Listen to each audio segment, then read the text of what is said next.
दिने गाँ पर साजिथिले देवदूत पहाड़ सेपाखु पाइप पकाई ग्रामवासी शोष मेटाई दादन खटिबाकू तमिलनाडु जाई होइचंती निर्यातित एभली अभाव्य घटना घटी गंजाम जिला पात्रपुर ब्लॉक सिंधुपंक गाँव में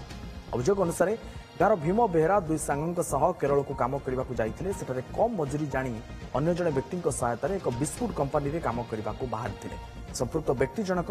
भीमों सह तांको दुई सांग को जंगल रास्तार कार नेबा सह एक कोठरी रे बंद कर देथिला सेठारे प्रबल माड़ मारी शारीरिक निर्यातना देइथिले प्राय 10 जन युवक घंटाए भितर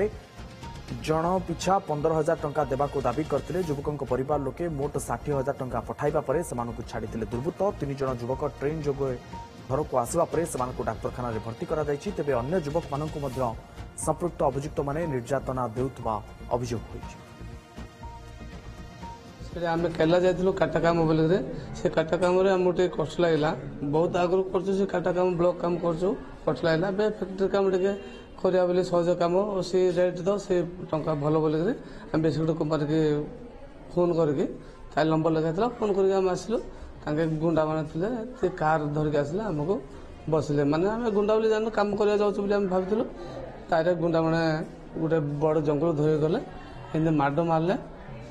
माड़ मारिक पैसा टंडा लेके 30,000 15,000 लेके देले आम छाड़ू ना बोले मारदेव बोले कहले मोर स्त्री मत 15,000 पठेला